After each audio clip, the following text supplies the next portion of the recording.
हनुमान यहाँ आ गया है तो महाराज केसरी को सूचना भिजवा दी जाए ताकि वो भी वापस आ सके।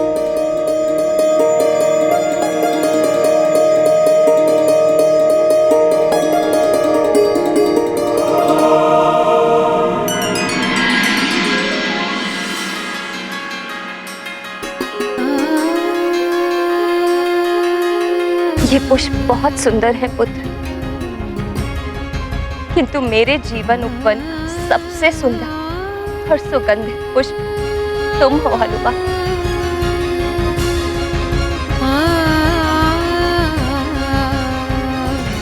माँ, मैं आपके लिए और एक विशेष उपहार लाया हूँ जिससे आप प्रसन्न हो जाएंगी।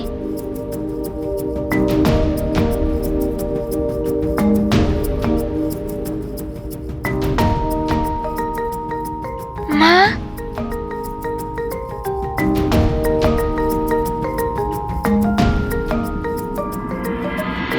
माँ, ये मेरे प्रभु श्री राम के चरण चिन्ह हैं।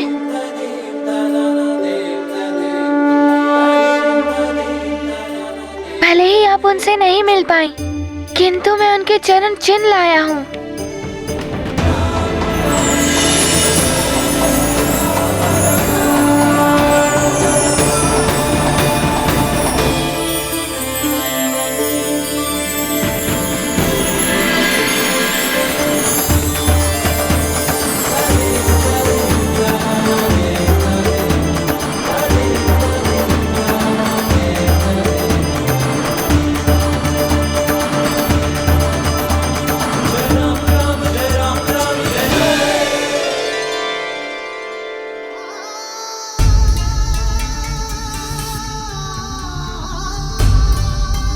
हनुमान, ये क्या कर रहे हो? प्रभु, मैं आपके चरण चिन्ह ले रहा हूँ। आप इस पटिका पर खड़े हो जाइए और फिर आपके प्रतीक रूप में सदा मेरे पास रहेंगे।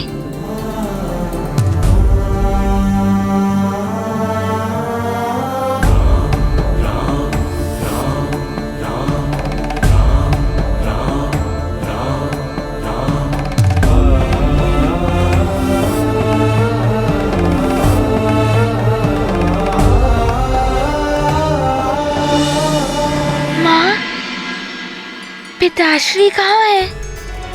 दिखाई नहीं दे रहे। तुम्हारे पिताश्री ऋषियों से मिलने पंपापुर गए। मैंने उनको सूचना भेज दी है, शीघ्र ही आ जाएंगे।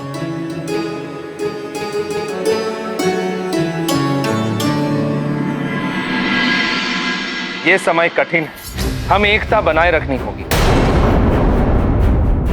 तभी हम एक मत होकर इस संकट से उभर पाएंगे। चंद्रदेव पर शनिदेव की दशा भी आरंभ होने वाली है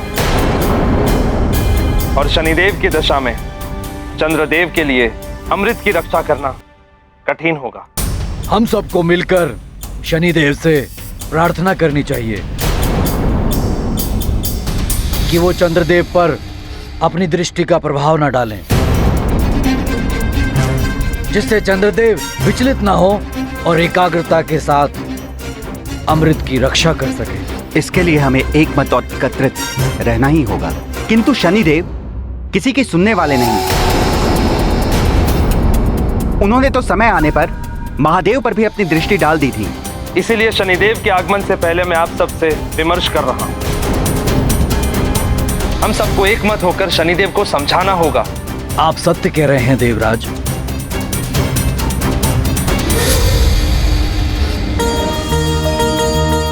वैद्यराज जी, वैद्य रानी जी, आपका बहुत आभार है हम पर,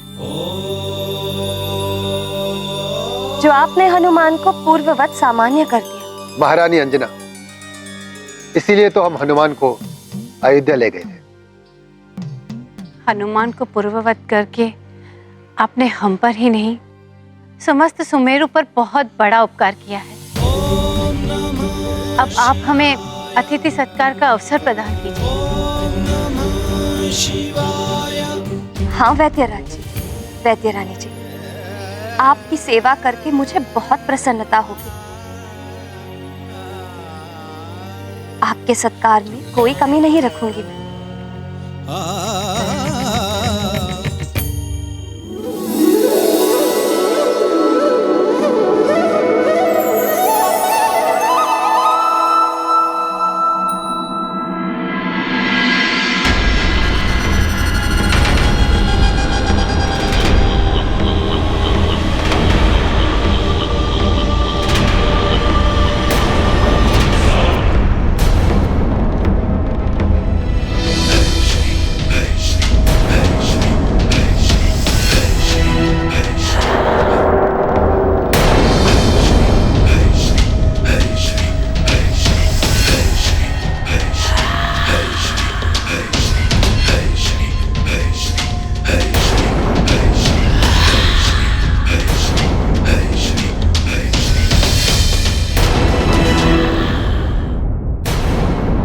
कहिए देवराज, आपने ये सभा क्यों बुलाई है?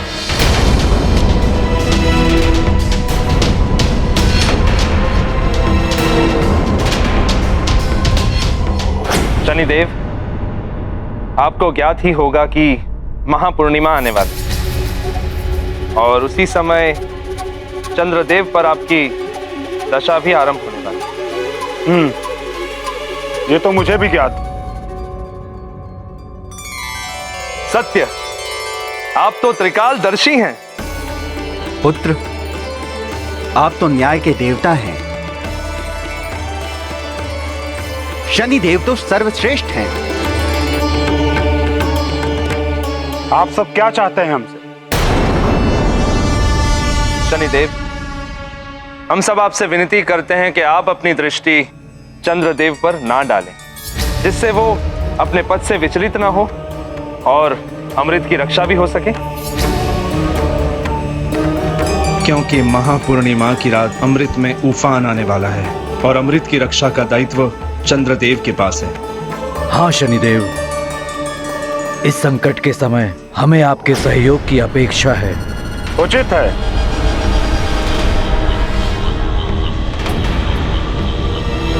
किंतु क्या हुआ शनिदेव?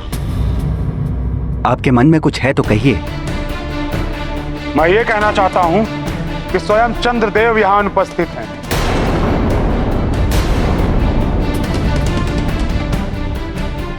जबकि सभी देवतागण यहां उपस्थित हो चुके हैं, किंतु चंद्रदेव का इस प्रकार विलंब करना अनुचित ही नहीं, अव्यवहारिक भी है। क्या इसी प्रकार करेंगे वो अमृत की सुरक्षा? कदाचित उन्हें अपने दायित्व की गंभीरता का ज्ञान नहीं है। दायित्वों की गंभीरता से मैं भलीभांति परिचित हूं शनिदेव।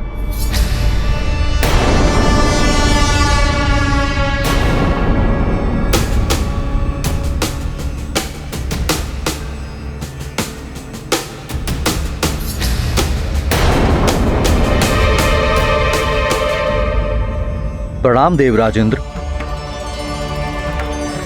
प्रणाम देवगणों।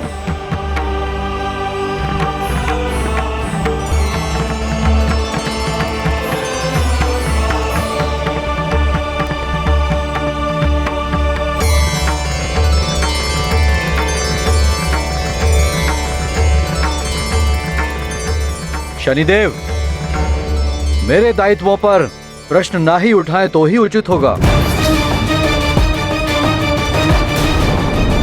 मैं सप्त ऋषि, अत्रि का पुत्र, ब्रह्मांड के अधिष्ठाता, दक्ष का जमाता, उनकी 27 पुत्रियों का पति हूँ। मेरी श्रेष्ठता का प्रमाण यह है कि स्वयं महादेव ने मुझे अपने मस्तक पर धारण किया हुआ है और वे चंद्रशेखर कहलाए। मैं अपने सभी दायित्वों को स्वयं संभालने में सक्षम हूँ। चंद्रदेव, इस विशेष महापूर्णिमा के अवसर पर अमृत में अधिक उफान आने वाला है, जो चंद्रलोक सहित समस्त ग्रहों को प्रभावित कर सकता है। इसलिए आपकी सहायता है तो हम सभी देवराज, उचित ये होगा कि शनिदेव अपना दायित्व संभालें। मेरे उत्तरदायित्व मैं संभाल लूंगा।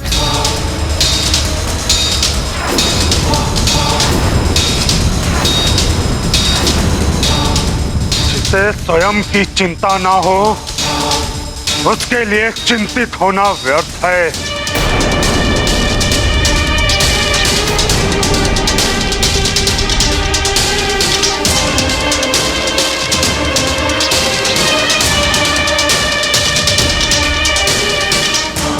शनिदेव को तो क्रोध दिला दिया चंद्रदेव ने। कहीं शनिदेव ने पलटकर सीधे दृष्टि डाल दी चंद्रदेव पर तो अनर्थ हो जाएगा। देवराज, उचित ये होगा कि शनिदेव अपना दायित्व संभालें। मेरे उत्तरदायित्व मैं संभाल लूंगा। चंद्रदेव, अब तुम मुझसे नहीं बच सकते।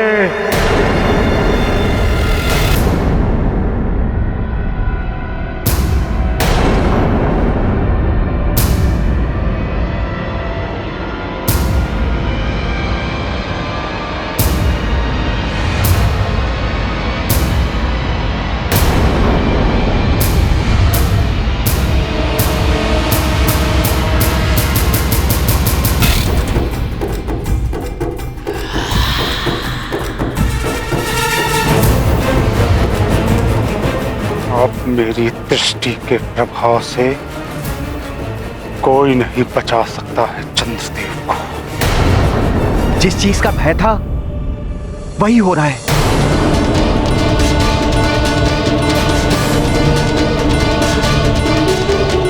अभी तो शनिदेव ने चंद्रदेव पर आंशिक दृष्टि ही डाली है, किंतु अब पूर्ण डालकर ही शांत होंगे।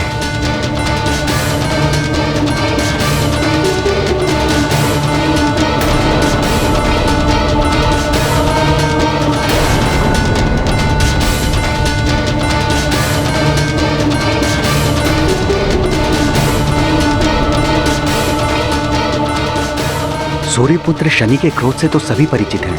न जाने चंद्रदेव की मति कैसे भ्रमित हो गई। अब क्या होगा चंद्रलोक का, और क्या होगा वहां रखे हुए अमृत का।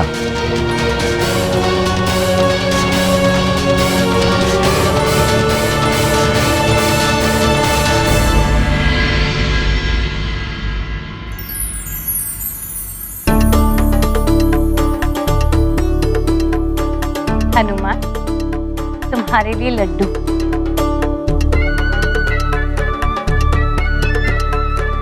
अरे वाह, माँ के हाथ के बनाए लड्डू। और ये तुम्हारी प्रिय कबरी गाय का दूध।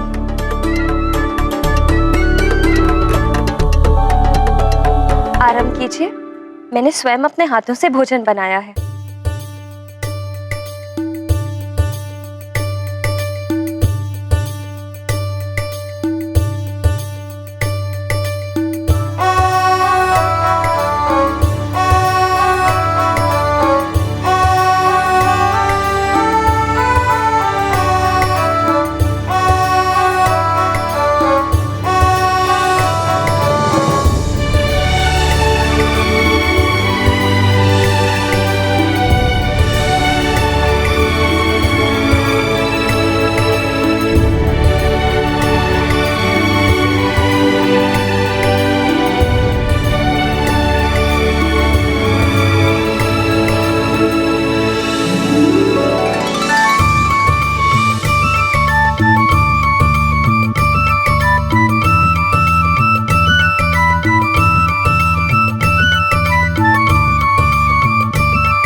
चंद्रदेव, आज देव सभा में आपने मुझे अपमानित किया, और वो भी अकारण ही। मेरे दायित्वों पर प्रश्न ना ही उठाएं तो ही उचित होगा। मैं सप्तऋषि, अत्रि का पुत्र, ब्रह्मांड के अधिष्ठाता, दक्ष का जमाता, उनकी 27 पुत्रियों का पति हूँ। मेरी श्रेष्ठता का प्रमाण यह है कि स्वयं महादेव ने मुझे अपने मस्तक पर धारण किया हुआ है और वे चंद्रशेखर कहलाए। मैं अपने सभी दायित्वों को स्वयं संभालने में सक्षम हूँ। देवराज, उचित ये होगा कि शनिदेव अपना दायित्व संभालें। मेरे उत्तरदायित्व मैं संभाल लूंगा। प्रकाश नेत्रों को उचित मार्ग दिखाता है, किंतु तीव्र प्रकाश नेत्रों को अंधा भी कर देता है। प्रभुत्व के प्रकाश में अंधे हुए चंद्रदेव, मुझे अपमानित करने से पूर्व कदाचित आप भूल गए कि मैं शनिदेव हूं। शनिदेव, जिसकी टेढ़ी दृष्टि से ये तीनों लोग थर-थर कांपते हैं। अब मेरे कोप से आपकी रक्षा कोई नहीं कर सकता, कोई नहीं। सत्कार तो आपने बहुत अच्छा किया महारानी अंजना। अब हमारे प्रस्थान का समय हो गया है, हमें आज्ञा दें।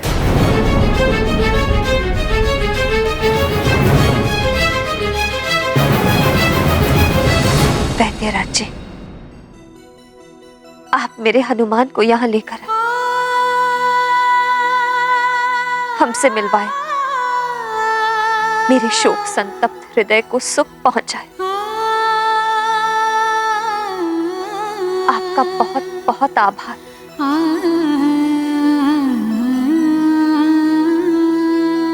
बस एक निवेदन और है, भविष्य में भी हनुमान को कभी कभी मुझसे मिलाने के लिए ले आया करिए। आपका मुझ पर बहुत बड़ा उपकार होगा।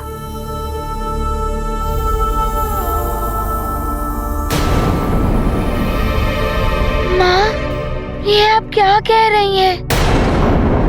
क्या अब भी मुझे वैद्यराज जी के साथ जाना होगा?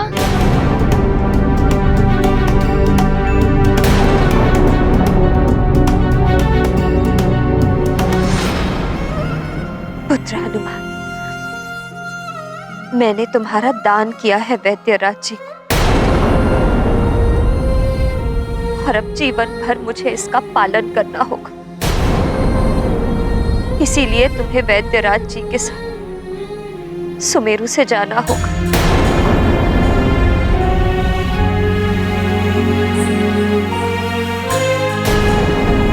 माँ, मैं आपको छोड़कर नहीं जाऊंगा।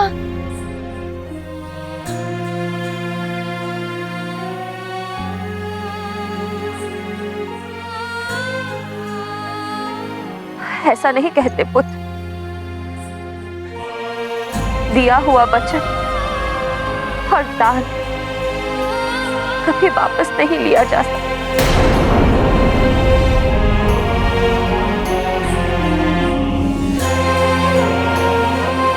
और मैं नहीं चाहती कि ऐसा करने से तुम्हें कोई हानि पहुंचे। माँ, आप अपने पुत्र को अपने से दूर क्यों करना चाहती हैं? हनुमान, तुम पर अब वैद्यराज जी का अधिकार है, मेरा नहीं।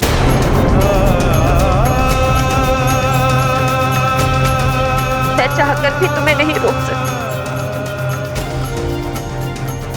माँ, आप अपने से मुझे विलग कैसे कर सकती हैं?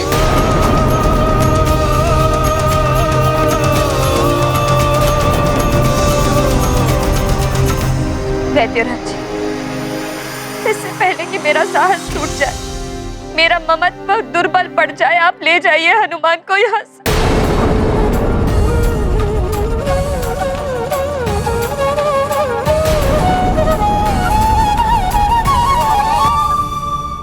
देवी अंजना, हमारे जाने से पूर्व आप भली भांति देखकर बताइए, आप संतुष्ट तो हैं? आपने जो मुझसे कहा था, क्या उसके अनुसार आपका पुत्र अब पूर्णतः सामान्य हो गया है ना? हाँ वैद्यराज जी,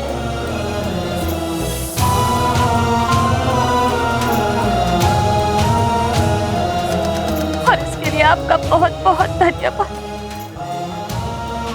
किंतु माता पिता को उसकी संतान की भलाई के लिए उससे दूर भी रहना पड़ता। मैं यही सोचकर प्रसन्न हो लूं कि मेरा पुत्र जहां भी है कुशलता से।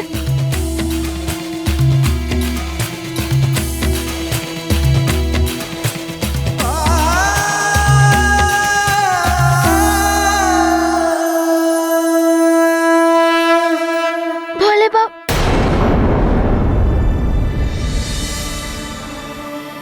एक भोले भाले पुत्र को अपनी माँ से दूर किया जाए तो माँ दुखी होंगी ना?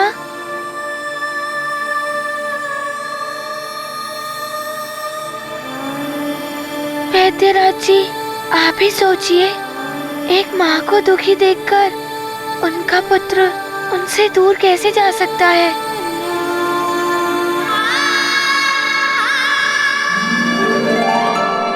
देवी अंजना, समय हमारे जाने का हुआ है, हनुमान के जाने का नहीं।